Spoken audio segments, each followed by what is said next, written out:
को भी माननीय अध्यक्ष। हवा में उड़ते ये पेपर और लोगों का ये शोरगुल देश के लोकतंत्र के मंदिर कहे जाने वाले संसद का है। संसद में बच्चों की तरह बिल को हवा में उड़ा रहे ये सांसद न केवल बिल को हवा में फेंक रहे हैं बल्कि देश के लोकतंत्र को भी शर्मसार कर रहे हैं। दरअसल देश की संसद में केंद्रीय मंत्री शिवराज सिंह चौहान ने बृहस्पतिवार को मनरेगा कानून की जगह पर जी राम जी बिल लोकसभा के पटल पर रखा। इस दौरान विपक्ष ने लोकतंत्र की मर्यादाओं को ताक पर रखकर लोकसभा अध्यक्ष ओम बिरला और शिवराज सिंह चौहान पर बिल के पेपर को फाड़कर फेंकना शुरू कर दिया और लोकसभा में सरकार के खिलाफ हल्ला बोल दिया। हालांकि बिल लोकसभा में पास हो गया है। मैं प्रस्ताव करता हूं कि इस विधेयक को सभा द्वारा पारित किया जाए। प्रश्न है कि विधेयक को पारित किया जाए। जो सदस्य के पक्ष में हाँ गए, जो सदस्य विरोध में ना गए, मेरे विचार में निर्णय हाँ वालों के पक्ष में, हाँ वालों के पक्ष में प्रस्ताव स्वीकृत हुआ, विधेयक पारित हुआ। दरअसल बीते कई दिनों से विपक्ष मनरेगा के नाम बदलने को लेकर सरकार को घेरने में लगा हुआ है, जिसने देश के सर्द मौसम को पटखनी देते हुए देश की सियासत को भी गर्म कर दिया है।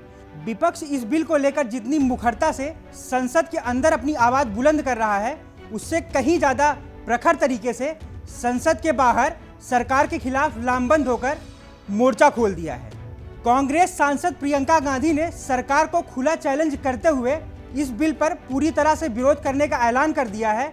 साथ ही कांग्रेस सांसद ने नए बिल में राज्य सरकार की खर्च में हिस्सेदारी बढ़ाने को लेकर भी सवाल किया है। ये जो बिल है इसका हम पूरी तरह से विरोध करेंगे और एकदम ठोस विरोध करेंगे। सब पार्टियां, हमारी जितनी भी पार्टियां, सब सहमत हैं।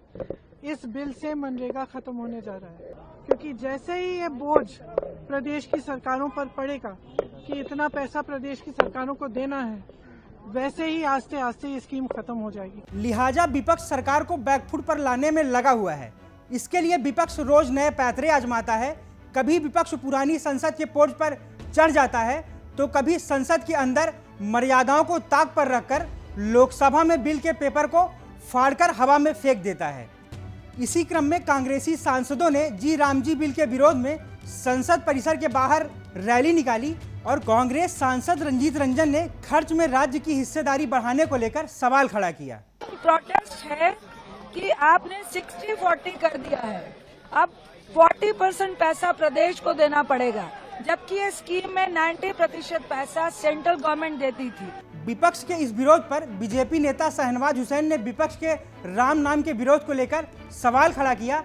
साथ ही अपने विरोधियों को यह भी याद दिलाया कि जिनके नाम पर विपक्ष विरोध कर रहा है वो भी भगवान राम के बहुत बड़े अनुयायी थे और अपने अंत समय में उन्होंने भी श्री राम का नाम लिया था। अरे तो राम जी के नाम पे एतराज क्या है? महात्मा गांधी ने भी आखिरी शब्द हे राम बोला था। कांग्रेस तो राम जी को काल्पनिक मानती है। राम के नाम से इतना बैर मत करो कांग्रेसियों। हालांकि बिल लोकसभा में पास हो गया है। दोनों सदनों में बिल पारित होने के बाद राष्ट्रपति के पास जाएगा, जिसके बाद राष्ट्रपति की अनुमति मिलने के बाद बिल कानून बन जाएगा। लिहाजा इस मुद्दे पर विपक्ष का गतिरोध जारी है।